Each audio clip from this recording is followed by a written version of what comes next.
there is a level of you're responsible for yourself at the end of the day. You are responsible for your career. You're responsible for your goals and your hopes and your dreams. So how do you get what you want? Well, first start by understanding yourself because that helps you get what you want.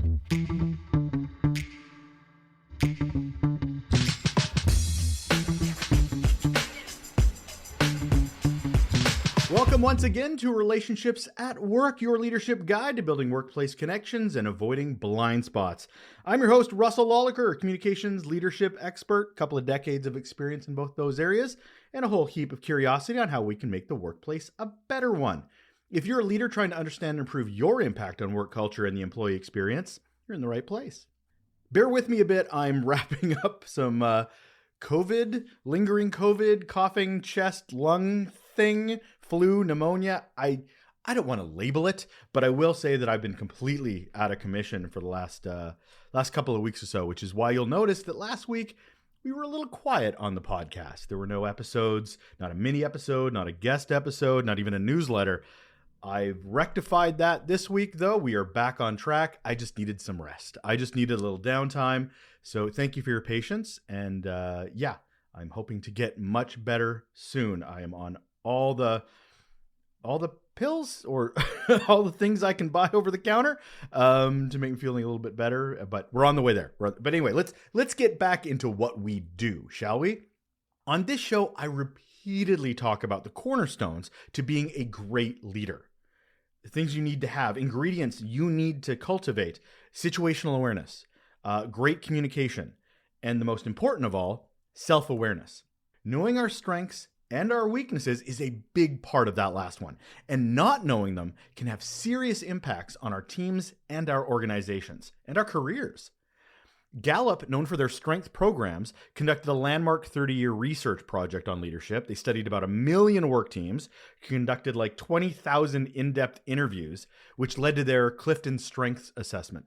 My guest today is really well versed in this, and we're going to get into that. But I want to set the ground. I want to set the table, as it were, for how important this is. In that Gallup poll, in that research they did, team awareness of strengths is crucial. Teams who 90% or more knew their strengths had the best outcomes when it came to engagement and when it came to performance. And a couple of the keys to being a more effective leader are in knowing those strengths and weaknesses and getting people with the right strengths on our teams. Not just filling in a bum in a seat, but actually understanding those that we're hiring, and that includes strengths and weaknesses. And that awareness helps with the 4 basic needs of all team members, which is trust, compassion, stability, and hope. If you're not familiar with Gallup's work in this, highly recommend you check it out. So why shouldn't we be taking this knowledge of strengths and weaknesses more seriously? We should. My guest today focuses on all this and has some words of advice to help us on our leadership journey, on our team journey. Hold on. And on the show today, we have Anna Nelson, and here is why she is awesome. She's the founder and professional and personal development coach through her consultancy, Anna Nelson LLC. Probably a good thing that it's named after her. As an ICF, ACC, and Gallup certified strength coach, she works to help executives, business owners, and early to mid-career professionals unlock their hidden strengths and move forward. And we're going to be talking a lot about the strengths and the weaknesses today. Hello, Anna. Hello, Russell. Nice to be here. I'm thrilled to have you here. I'm always super curious about discovering our strengths and what we do with our weaknesses. I think that's probably one of the bigger questions I have. But before we get to any of that, Anna, I have to ask you the question I ask all of my guests, which is, what is your best or worst employee experience? Okay. Well, there are so many answers I could give, but I think one of the first, best, most formative work experiences I ever had was when I was 22, fresh out of college. I just started my first fancy job working in Boston in financial services. And I was so young and naive, but the gentleman who hired me, his name is Eric, and he was so kind and And the first day I showed up to work, like, he bought flowers and had it on my desk and was very like, "Anna, we're so glad you're here," and very welcoming. And over the 6 years that I worked there, he was one of the very few people who would appreciate or take the time to tell me, "Anna, you are so good with the clients. I've really noticed how well they respond to you, and that's so helpful in our industry." And he would talk to me like I was his equal. Like, he was worth millions of dollars and I was worth less than $28,000 a year at the time, and he treated me like I was an equal, and he would talk to me like, "Yeah, you understand these things, right?" And so he was just really great, and he was also really great about being like, "Well, what would you like to do?" Or, "I know you probably don't wanna be an Mm. administrative assistant for the rest of your life." So he paid for me to go to New York City to go through this program all about figuring out your life goals and dreams, and he was just really supportive of me as a person, and I just really appreciated that, which meant I was really loyal to him and the other people I worked with. But that was my best work experience, where it's like, how did this older, wise, wealthy, which sometimes you think wealthy people are nicer people, but that's not always the case, or nice people, but that's not always the case. And they paid for my MBA at the time, so that was interesting. Like, he paid attention to the person, and I really appreciated that, because there are so many jobs where you're just a worker, they don't actually care about you as a person. So how did that ruin you, Anna? Because I mean, you mentioned that this was one of your earliest jobs. I'm sure we've all learned that that is not the norm. It's more the exception when it Yeah. comes to that kind of leadership. So what did you take from that into the rest of your career? I think, one, I knew how fortunate I was to work with people, and he wasn't the only one. There were other really great people in that particular group, and I probably stayed in that position longer than maybe I should have, because the people were so awesome, and I kind of knew you don't always get the greatest people. And so, but I think it was also like, it is possible to work for great people. So it is possible, but also it's highly disappointing when you end up at other companies where you're like, "Oh my word, they don't even care about me at all." So definitely a positive and a negative in terms of what is possible, but also what the usual reality is. You bring up a really interesting point that I don't think people talk about enough, because there's this conversation, or at least this, I don't know, a scientific study. Sure, let's go with that. Is that the best way you can advance your career is to move every 2 years? Is that you will not Mhm. get a raise, you will not get a promotion unless you move, and they have to negotiate salaries, so you automatically will get more money. However, because the workplace is not as beautiful and amazing generally as we'd like it, we tend to stay in jobs where we know it's great because of the people we get to work with and the work we get to do. However, by doing that, we're sometimes punishing our career Yeah. because we're Yeah. not moving on, we're not looking for the advancement.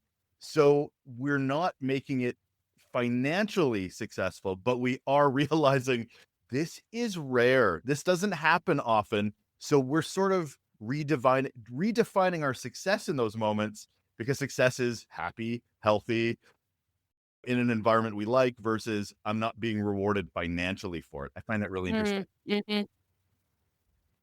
I know that, and that was tricky, which what I loved about Eric is he saw, okay, she isn't just an Mm, admin. I wasn't just answering the phones. And what I brought, which is funny that we're talking about strengths and mhm. weaknesses, is that my strength was the one-on-one client connection. And so it pretty early on, it was like, okay, some of the people who are managing the money, their strengths are elsewhere, right? But I was really good with the client side. If you were a client and you emailed me and you were like, "Can I take a meeting with the managing director?" I would make sure that meeting happened, because clients wouldn't ever get a response from the managing director, because that wasn't that person's skill set, right? And so it was like, that's what I brought to the table. But also in the job description, I started out as an admin. So it was harder, bigger company culture wise, to be like, no, she's more than just an admin. She should actually be a client person. But then you had other people who were partners who were like, oh, we should be talking to the clients. Why is she doing it? She's like 25. And it was like this weird balance. And I wish I could go back in time because I'm so much more confident Mm. now where I could be like, and I could be a better advocate for myself to be like, no, I know what Russell wants. I've talked to him on the phone. This is what he says. And also because I am so good, I'd be able to quantify my relationship building strengths in a way that would make sense to be like, well, he invested $5 million with us. And so that was because of my relationship. So therefore, I think I should be worth X amount of dollars. Fair. And I've done the same thing. I'm like, oh man, if I was a bartender now, I'd be amazing at it. But no, I'm too old for that. So let's get into strengths and weaknesses. And one of the things that I need to do on this show, it certainly became pretty clear over the episodes, is defining things. And that's sort of become a staple for the Mhm. show. So before we get anywhere, maybe we should define what we're talking about when we talk about these are your strengths and these are your weaknesses. What do we mean?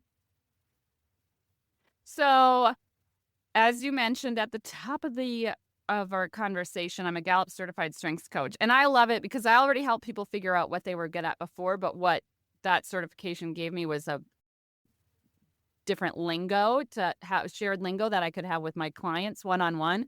And so a strength is something that you do so naturally, so well. It brings you joy and energy. You can't even help doing it. That's your strength. So if I met you somewhere and I was like, oh my God, like I can just open up my mouth and most of the time I will have an amazing conversation with someone. Obviously not all of the time because sometimes I'm on a plane and I don't want to talk to people. But generally, if you're the type of person where I'm like, okay, there's something going on there, I can make a quick connection and talk to that person and they leave better than maybe they felt before.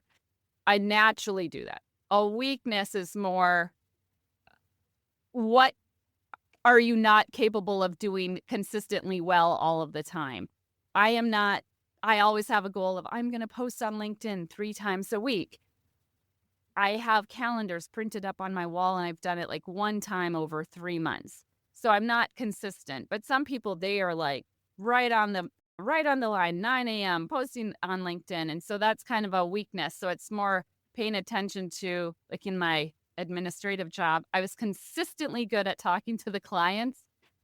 If you looked at my desk, I had piles of papers that should have been filed, but I never filed them until the auditors came by and it was like, where's this paper? I'm like, it's over here in this folder. Do you get that granular though? I mean, you were using LinkedIn posts as an example, and I get it, but that's sort of like a task. Wouldn't it be more about time management? Wouldn't it be more like, do we, and maybe I'm wrong, is it that granular? Or are we talking it like more like you are great at talking to people, you are great at presentations, as opposed to eye contact? It can get, oh yeah, it can get Oh, granular. And that's what I love about it. It's because it's like, all right, Russell, this is what you are really good at and getting granular. So then you can get really tied into what someone is really good at. And then you can get kind of more niche in. So like, I don't just talk to anybody. Like my clientele or as an adult, like I like to work with people who have goals and dreams and might get a little bit stuck. And I'm like, okay, this is how you can get unstuck. That's kind of my area. I'm not working with people who are recovering from addictions, for example, or in recovery or people in a hospital. There are differences. And so you can get granular, but it kind of depends on what someone's goals are in their life. But like a lot of times I think people think, oh, you just have to keep working really hard and you'll get better. And it is true. I could get better at learning how to do an Excel spreadsheet, but I'm not going to think about it in a way that someone else who is wired to be like, okay, this is what Excel can do. And this is how I can see this formula really working. And they can just totally see it in their mind. And I'm just like, I'm just going to enter data in this one cell and hope for the best. I've met people, I've worked with people that they're good at things they don't like to do. So is that a strength? Is that a weakness? Because based on your definition, it's about consistency. It's about something they like doing. So even if it's something they if it's something they really, really hate, but they're great at it, you wouldn't define that as a strength. No, no, because I could be really good at don't know. Now no, because that's like a learned. You can learn things. We can all Mhm. learn things, right? We all have. As an admin, I had to learn how to manage a calendar, but I ultimately ended up doing it in a way that worked for me. And even I was a project manager at a marketing firm for 7 years. And at one point, my boss was like, maybe we should learn how to use a Gantt chart for managing the projects. And I just thought, and I Googled Gantt chart. I'm like, what in the world? How would I use this? I have no idea. I would literally just print off the calendar from my Mac and print that up. I put my deadlines in place, and that's what I would carry around to meetings all the time. And that's what I referred to. My paper calendar. That's how I manage projects. And I did a great job. But I managed the projects by getting to know the people who I needed to help me get the project done. That's how I got my projects done. I was not like, let's look at the systems and processes and let's do all of this stuff. That's not how I managed it. I did it. Hey, Dave, you're going to be responsible for this. Do you think this is possible? Let me know what you think. Then I'd go to the next person. Jamie, what do you think about this? Do you think this is possible? And then they'd get behind it. I'm like, all right, guys, deadline is December 31st. Let's go. So you can get good at things that you're not naturally wired to be good at, but I don't think that you love what you're doing as much, and it's kind of like after a while, it's, what am I doing? This doesn't feel good to me. So why should you care? Why should anyone who's looking to figure out what their strengths or weaknesses need to know that information? So, because you know how to narrow down your options. Because if you think about in the workplace, there are so many jobs, there are so many roles, there are so many companies who have big goals. So it's like, where would you best fit in? So now, if I'm interviewing at your company and you're looking for, let's say, a customer service rep, I should know that I love talking to people. And I don't care if they're angry, they're sad, they're whatever. You want someone who loves talking to people and who helps them get what they want. Now, that person is going to represent you. So if you don't like talking to people, that's great because I do love talking to people. So if we both know what the goal of your company is, and you're like, my goal is to, let's pretend, have 500 customers and you sell chicken nuggets, or I don't know. This is such a bad example. But as the business owner or the team lead, whatever, I don't like talking to customers, but I need someone who does. Then you want to have someone plug in who knows that. But if I'm looking for a different job, I should know this is what I bring to the table, because now I can sell you on why I would be great in your company. I love talking to people. I love solving problems for them. I love making them happy. And also, I love what your company stands for. And I cannot wait to work for you. So with the weaknesses, you're just avoiding any job really that navigates toward that, I assume. Yeah. So in my own business, and this is where like knowing what you're good at, I love talking to people, right? That's like that. I love hanging out with people. I love talking to people. Anything that isn't that. So if I created a new landing page yesterday on ConvertKit for my email system. It was like a nightmare. And I was like, you have to get this done by the end of the day. That is your goal today. So if I know that I tend to want to talk to people, but I have to do a task that I don't like doing, then I know you're doing a task you don't like doing. You're not naturally wired to be like, let's create this landing page. Like, I don't care about a landing page, but I know I need it, so I'll do it. And when I get rich enough, I can hire that out to someone, but at least I know why I don't like doing it. Just like filing papers back when I was 22. Because you don't get to talk to people or hear how they're doing, or, okay, that's why you don't like this task right now. So you know why you start procrastinating, basically. Why don't we naturally know this about ourselves? Because obviously, I mean, I've taken Strengths Finder, I've taken a few of these courses too, but I thought I knew myself pretty well.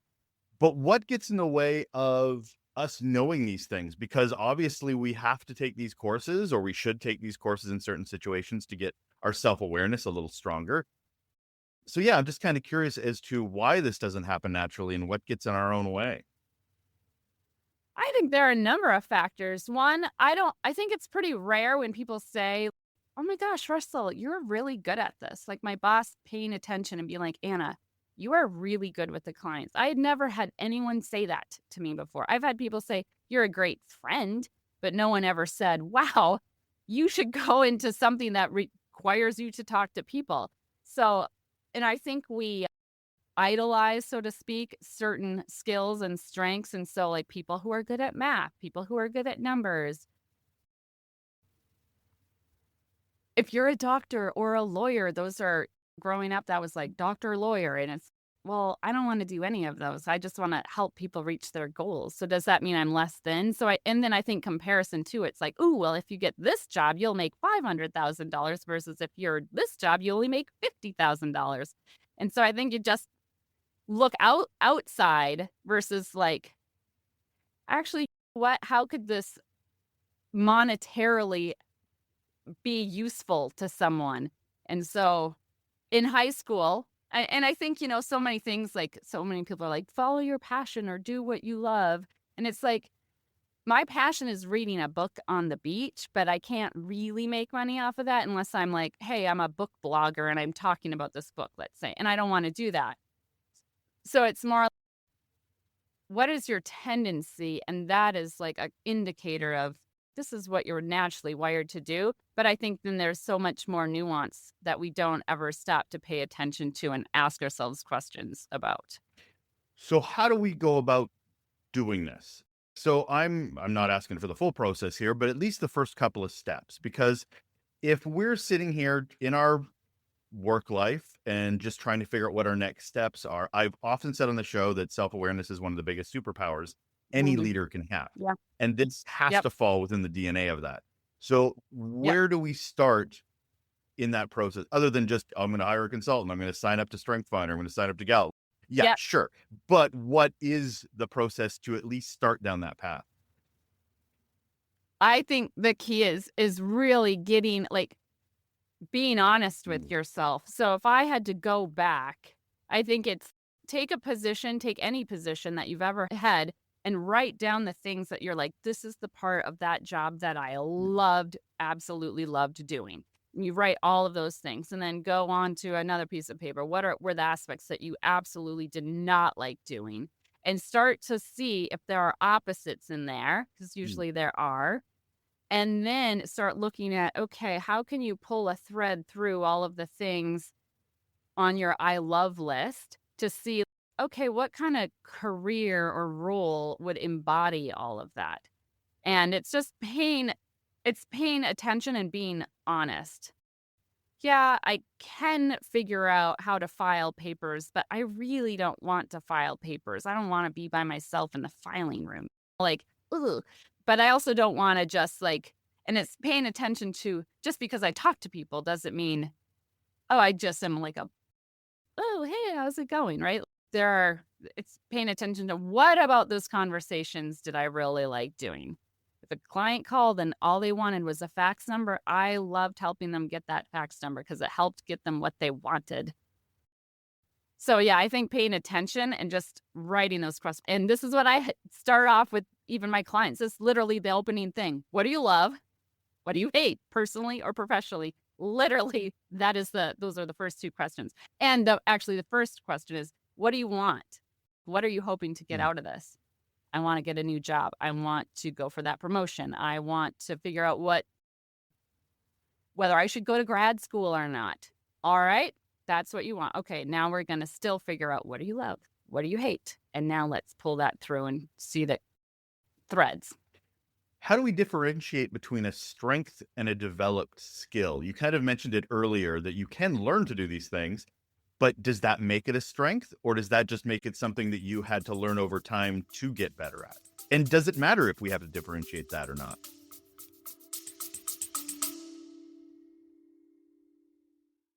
Hey, if you're enjoying the insights from our guests, you'll love our Raw Notes newsletter.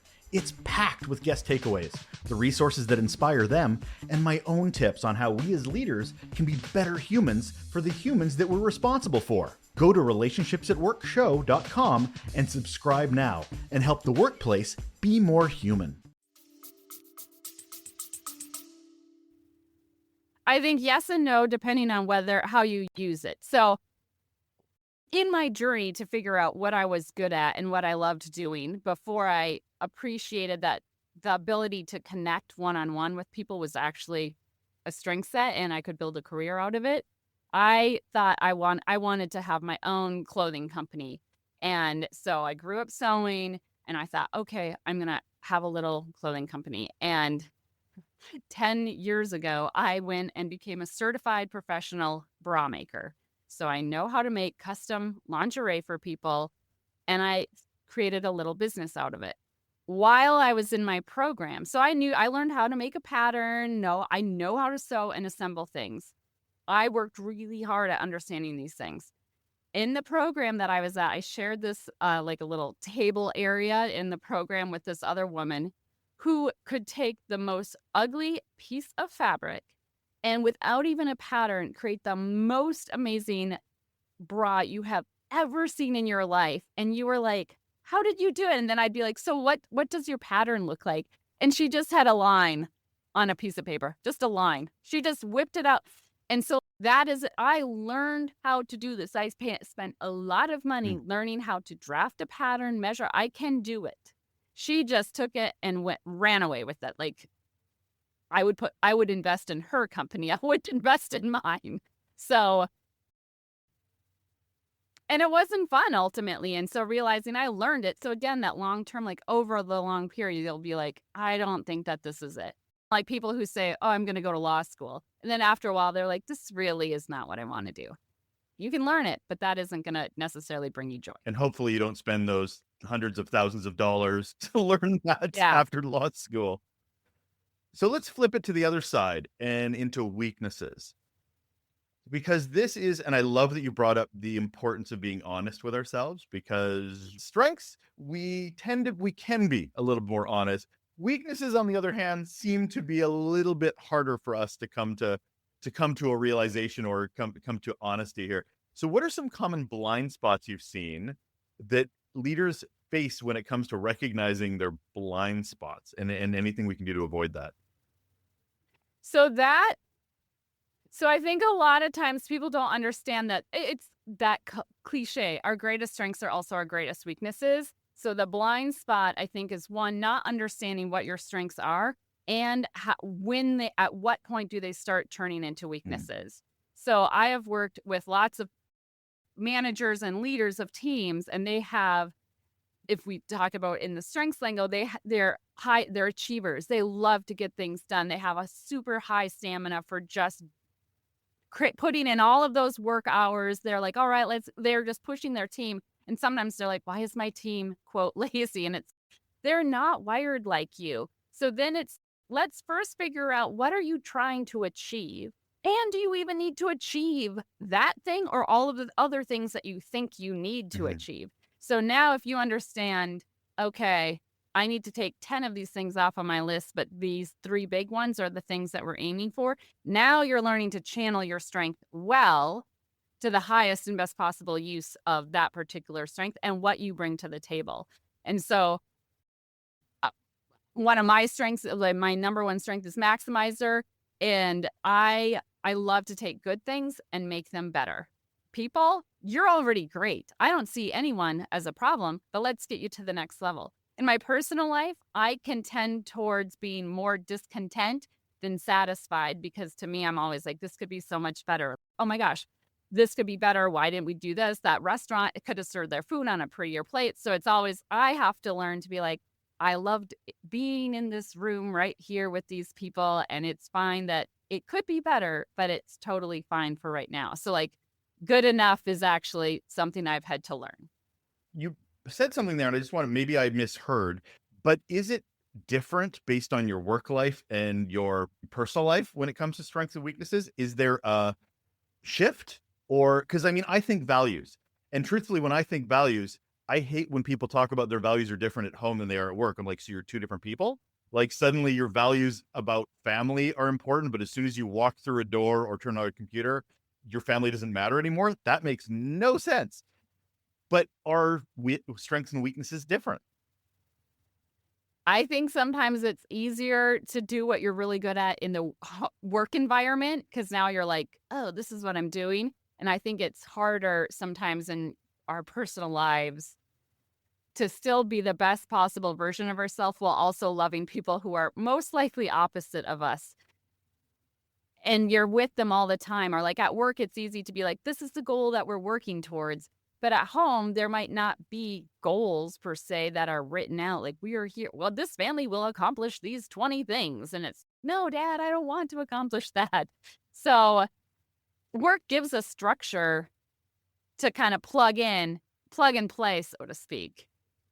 Personal life, it like you create your own structure. And I think, like in my personal life, I can feel really lonely a lot of time. Like I live on a development of like in a housing development that was built on cornfields because I met and married my husband during COVID, and now I live in this suburb of a suburb of a suburb of a suburb of Minneapolis.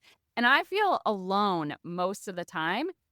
And so I've had to learn I'm not alone. I'm just not with anyone right now. And so managing that and then being grateful when I get to talk to people like, hey, Russell, how's it going today?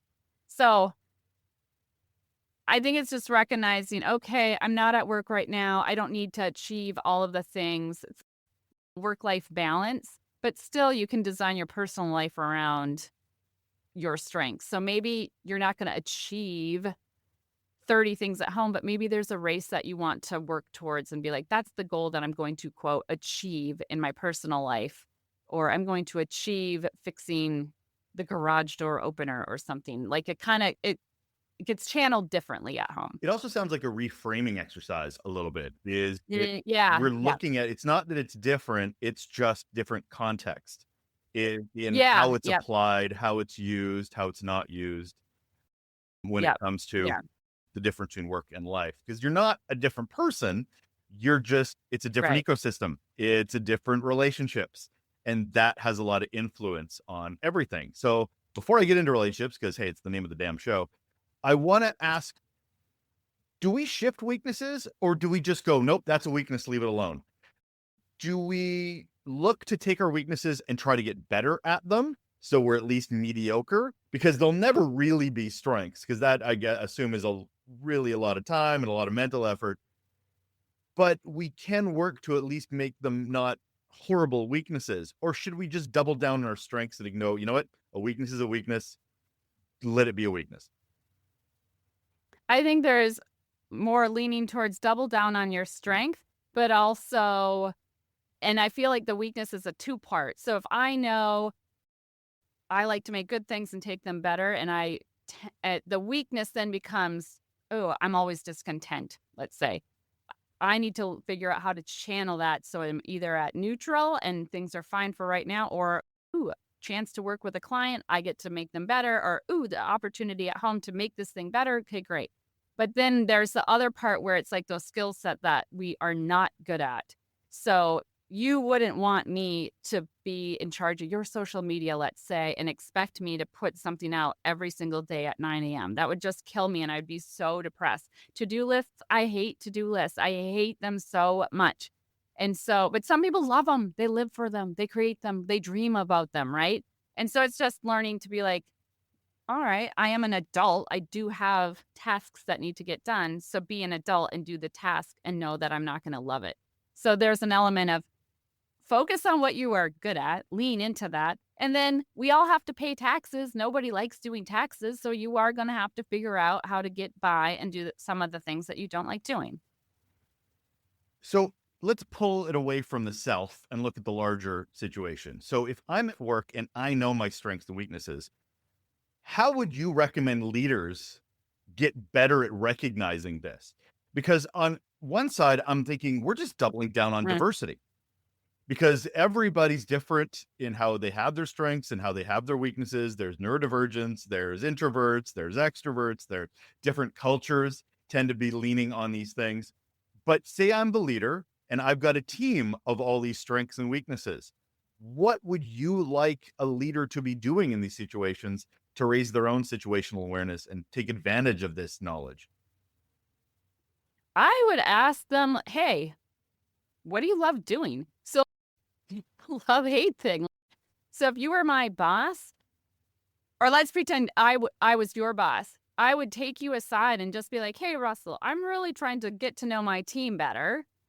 And I would love to know, tell me about your job. What are the things that you absolutely love doing in this role? And what are some things that you actually don't care to do? And then go ask if there are like 5 other people on the team, ask them the same thing. And it'd be interesting because some people will say the opposite of what someone else said. So then it's okay, do I need to do some light restructuring of roles and responsibilities and just and maybe then it's like rearranging things, take some things off of your plate because you don't like it, but this person over here loves it. Then all of a sudden, now everyone and talk about it even as a team to be like, okay, this is what we all have. These are the tools. Each of us is a tool, but in a positive way. And this is what we each bring to the table. And now let's see how we are now interdependent versus working independently on our weird other things. Because like the people who identify as introverts are usually the ones who are really good with ideas. They love strategically thinking. They love having deep relationships with people. So those are the people where are they able to form deep relationships with people, because that might be like the internal team of people. And then I would be the great salesperson or the great customer service person because I love talking to people. It doesn't matter who they are. I don't mind talking to strangers. All right, let's have these 2 people be separate then. Don't have your introvert be the customer service person. So if you're a team member and you're learning your strengths and weaknesses, how do you implement them in your career? Is it an advocacy thing? Is it a, hey, boss, I'm really good at this and I really suck at this. You go do something about it. What do we Right. do with that information? Because sometimes it can hurt us and sometimes it can help us. Obviously, it depends on who your leader is, because I've worked with people where you say anything and there's a chance you get fired just by opening your mouth. So, which is why I quit my job and started my own business. And so, but then there are other people like the gentleman I worked with earlier. It's okay, I love talking to people. Is there any way I can talk to more people? And so I think if someone is caring, yes, then do that. But there is a level of you're responsible for yourself at the end of the day. You are responsible for your career. You're responsible for your goals and your hopes and your dreams. So how do you get what you want? Well, first start by understanding yourself, because that helps you get what you want.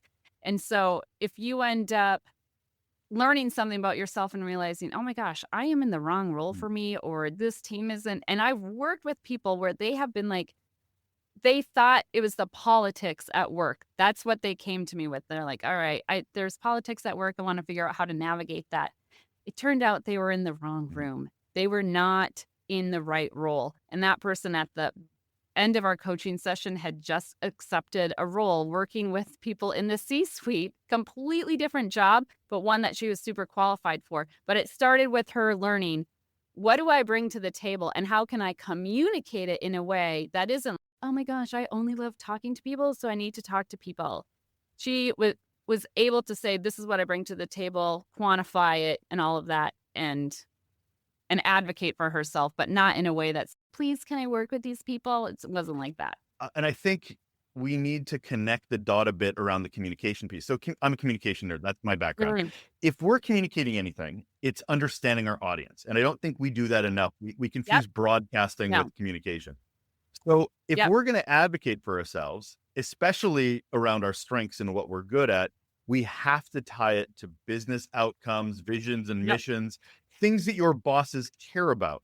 Because they don't care about you just having, oh, you want to do a thing? Great. How does that help me? How does it help the organization? Even the best leaders will need to see some of that connective tissue. Other than that, it's, I don't want to pay you for a hobby. Like, I don't pay you to go, you can do that on your own spare time. We have widgets to sell and things to serve. So I think it's really about understanding who your audience is in that advocacy and then trying to connect the dots so it matters to them, so it benefits us. Yeah. And that is a tricky thing, right? Because at first we have to do the inner work of understanding, okay, this is what I love doing. I love talking to people. I love, love, love, love, love. This is what I'm good at. Okay. But then now when you take it into the business, like the work world, How do I tell you, Russell, I see that you are looking for a customer service rep and I would love to work with you. And here's why. I understand the benefit of relationships. Are you looking to build the number of clients that you get in blah, blah, blah? And this is what I've done before. So now it comes, once you know what you do, now it becomes selling what you do to someone who needs exactly what you have and getting very clear on quote data that you can share or stories that you have to say, hey, when I was 25 years old, this is what I did and this is how it helped. And I can do the same thing for you. I worked with someone who his position was eliminated at a Fortune 10 company. And we did the same thing, figuring out strengths, weaknesses, stories, all of the things. And then when he was out looking for roles, I was like, now we have to flip it because you can't go into an interview to say, I want this job because I know I'm good at it. You are looking for this person, this type of person, and I am this type of person, and here's why. Yeah, it's the result. Strengths gets you is Yeah. sort of the engine to get you where you want to go. But at the end of the day, we're looking for results and impact. What does it actually mean to the organization? And I think there will be some people that will throw their hands up in the air and go, this isn't the job for me. And they might be right. But they also might Yeah. not be right. They might not be looking at the opportunities or the larger organization. They may just be too quick to just because I'm not getting this one thing I want really bad, they'll throw their hands up in the air and go, well, this isn't the place for me. Or you haven't done enough work and you're giving up too quick because it isn't at the end of the day all about us. We're responsible and Right. accountable for our careers, but it's a larger ecosystem and you should understand you can have more impact and more ripples in the pond if you look at where you work and the opportunities there. Yeah. A job is a job. It's not vacation, right? Like in my own business, yeah, I love working for myself, but it's still, I'd rather not work for myself. I'd rather be a trust fund baby and live off of someone's riches. That would be my ideal, but that's not the case. So I've built my business around what I love and what I'm good at, but there are parts that I still don't love. All parts of life, you're going to have that. And so I think ultimately being like, what is important? What is my idea of success? What are my goals? Is my goal to have a job that pays enough to pay the bills and I get to go on a few trips? Okay, great. Now, what kind of job could I do if, in my case, I love talking to people? Where can I plug myself in? Then it's that and I think also making sure you're working for a company whose product you love. And if you find a good boss, that's great. And how can you be a friend to other people? So there's so many things. But definitely, if you're not good at filing and you'd rather be talking to someone like myself, then pay attention to that and go get a job where you can talk to people and let someone else who doesn't want to talk to people do the filing job, So we talked about our relationship with ourselves because that's where the strengths and weaknesses come. We've talked about relationships with our direct supervisor, our particular leader. How does understanding your strengths and weaknesses improve your relationships with your team, with your colleagues, those that are across from you, that are working at the same similar goal? I think if everyone is in a good, healthy spot, there is a level of trust and respect that can be brought to the table. So when I worked in marketing, it was a very small team. Everyone on that team was very good at what they did. And we were interdependent. And so when someone went on vacation, it would be like, oh my gosh, how are we going to survive a week without that person? And so, but we appreciated what that person did. And so that is what it brings to the table versus, not Russell again. He's like talking his head off. I can't stand it when he's here. It's like, all right, let's talk about why Russell likes talking. He's very good at communicating certain messages. So now if I don't like talking to people, let's have Russell go out and he can tell everyone, hey guys, we're now selling 1 million widgets instead of 5 million.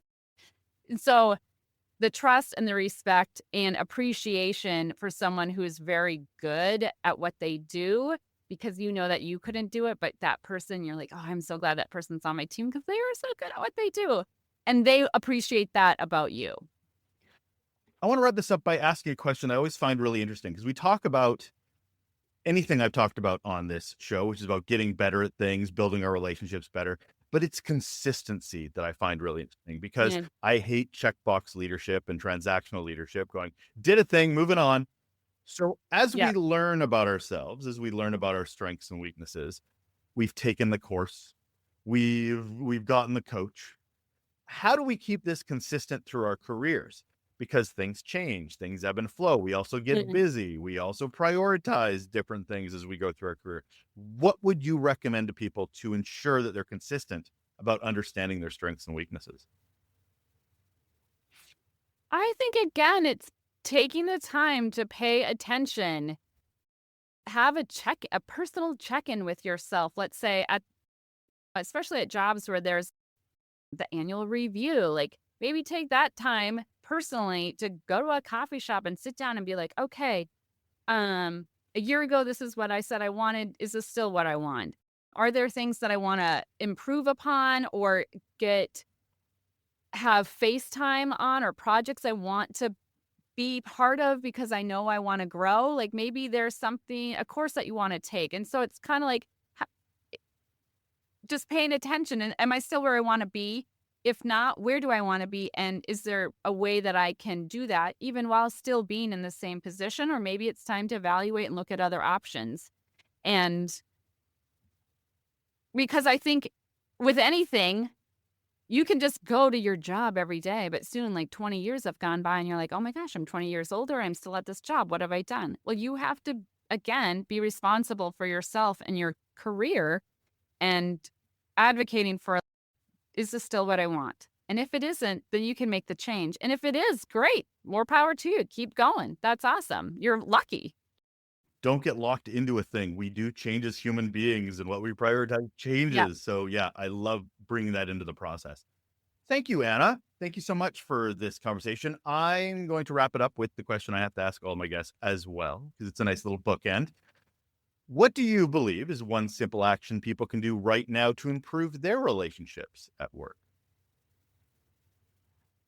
I think get to know the people that you work with.